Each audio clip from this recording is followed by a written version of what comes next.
안녕하세요. 국어쌤의 독서생활 국어쌤 영영입니다. 저는 오늘 독서 모임에 대해서 이야기하려고 해요. 저는 현재 온라인으로 하나 그리고 오프라인으로 하나 총 2개의 독서 모임을 운영하고 있거든요. 학교에서도 선생님들과 독서 모임을 만들어서 운영하곤 했었는데요. 독서 모임의 좋은 점 그리고 독서 모임 운영 꿀팁에 대해서 오늘은 이야기해볼까 합니다. 자, 그럼 독서 모임을 하면 어떤 점이 좋을까요? 첫 번째, 책을 읽게 된다. 자, 무슨 말씀인지 아시죠? 혼자 책을 읽으려고 하면 그게 잘 안 될 때가 있어요. 이런저런 핑계에 의해서 또는 귀찮고 그래서 책 읽는 일을 자꾸 미루다 보면은 결국 책 한 권 못 읽고 한 달이 지나기도 하고 그러는데 책 모임을 하면 일단 강제성이 생기잖아요. 그래서 의무감으로라도 책을 한 달에 한 권 이상은 꼭 읽게 됐던 것 같아요. 그래서 독서를 계속 지속할 수 있는 힘이 생깁니다. 두 번째, 독서 편식을 없애준다입니다. 저는 문학을 좋아해서 보통 소설이나 에세이 등을 많이 읽는 편이었거든요. 그리고 좀 무거운 주제보다는 가볍고 재미있는 책을 많이 읽었어요. 그런데 독서 모임을 하다 보니까 제가 이 모임이 아니었으면 평생 안 읽었을 것 같은 그런 책들도 읽게 되더라고요.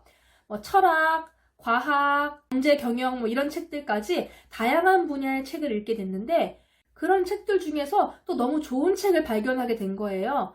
그럴 때마다 이 모임 아니었으면 내가 이 책을 못 읽을 뻔했는데 이런 생각이 들면서 너무 감사한 마음까지도 들었어요. 이렇게 독서 모임을 하게 되면은 내 취향이 아닌 다른 책들까지 읽게 되면서 독서 편식을 막고 다양한 책들을 접할 수 있습니다. 세 번째, 감상의 깊이를 넓혀준다. 저는 책 읽는 게 왜 좋냐면요. 제 세상이 있잖아요. 사람마다 다 자기 세상이 있는데 제 세상의 크기가 이만한 거예요. 그런데 책을 통해서 제가 몰랐던 다른 세상을 만나고 다른 사람을 만나고 그런 사람들의 인생을 들여다보고 그렇게 되면서 제 세상이 조금씩 넓어지는 경험을 했어요. 보통 우리 이런 거 간접 경험이라고 하잖아요. 저는 그게 너무 재밌어요. 제가 몰랐던 다른 세상에 대해서 알게 되고 그러면서 내 세상이 커지는 그런 기분? 그런데 사람은 자기가 아는 만큼 보인다고 하잖아요. 결국은 내 세상의 눈으로 그 책을 보게 되는 거예요. 근데 독서 모임을 하다 보면 같은 책을 읽고도 전혀 다른 생각들을 들을 수가 있어요. 제가 전혀 생각하지 못했던 그런 부분들을 알게 되고요. 또 나는 이걸 이렇게 생각했는데 저 사람은 나와 정말 반대로 생각하고 있구나. 이런 것들을 알게 돼요.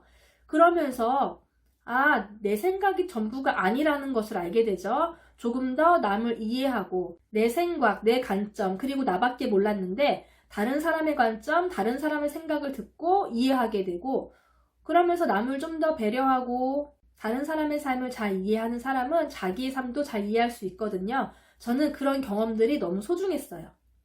네 번째, 힐링이 된다. 책 이야기를 나누다 보면 내 이야기, 내 삶에 대한 이야기를 하게 되잖아요.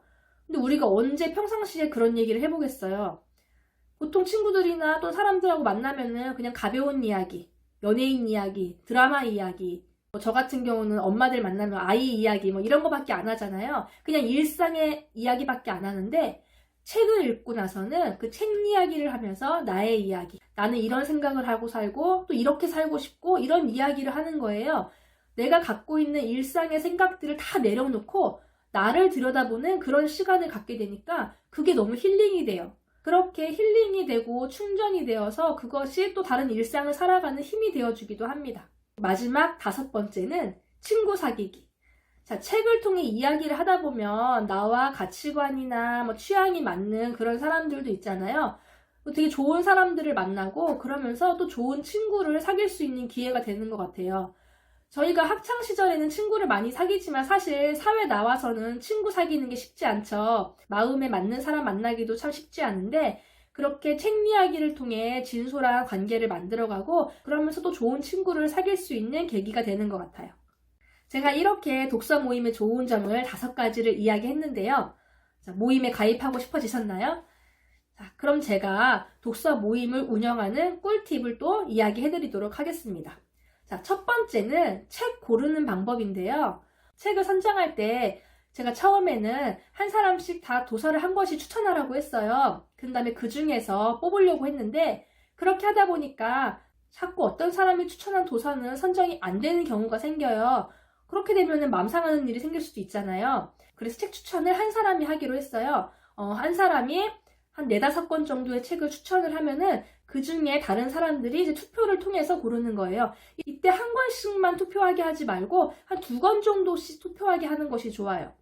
예를 들어 인원이 5명인데 한 권씩 투표해봤자 별 의미가 없잖아요. 그래서 한 2권씩 정도 투표를 하면은 이제 꽤 많은 득표수를 얻은 책을 그 달의 주제 도서로 선정하는 거죠. 다음 달에는 또 다른 사람이 책 추천을 하게 되고 이렇게 하면은 다 각자의 취향이 반영된 도서들을 한 번씩 다 추천하고 읽을 수 있어서 참 좋은 것 같아요.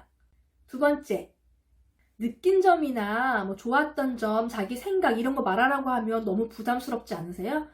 그래서 모임에 갔을 때 처음에는 그런 내 생각을 말하는 것보다 책을 읽고 그 중에 가장 인상 깊었던 구절과 대목을 말하게 하는 것이 좋습니다. 책을 읽을 때 말할 것을 염두에 두고 좋았던 대목에다가 이렇게 표시 같은 걸 하면서 책을 꼼꼼하게 읽게 되고요. 그리고 모임에 나와서도 그 좋았던 부분 표시해 놓은 거 그냥 읽는 거는 별로 어렵지 않잖아요. 그렇게 읽고 그럼 다른 사람들하고 겹치는 부분도 있고요. 내가 놓친 부분을 다른 사람이 이야기를 하는 경우도 생겨요. 그러면서 이제 이야기하고 싶은 사람이 자연스럽게 이야기를 하고 이렇게 돼버리면은 큰 부담 없이 전체적으로 모든 사람이 이야기를 할 수 있습니다. 3번째, 이거 정말 중요한데요. 맛있는 간식 준비하기입니다. 이거 굉장히 중요해요. 우리 힐링하러 가는 거잖아요, 독서 모임에. 그런데 맛있는 음식 먹으면은 그 힐링이 2배가 되겠죠. 이렇게 그 맛있는 음식을 먹고 싶어서라도 더 모임에 가고 싶어지지 않을까요? 오늘은 제가 독서 모임의 좋은 점 5가지와 그리고 독서 모임 운영의 꿀팁에 대해서 이야기해드렸는데요. 독서 모임 가입하고 싶은 마음이 드셨나요? 자, 혼자 읽는 것보다 훨씬 재미있는 함께 읽기 같이 해보셨으면 좋겠습니다. 오늘 국어쌤의 독서생활 재밌고 유익하셨다면 좋아요와 구독을 눌러주세요.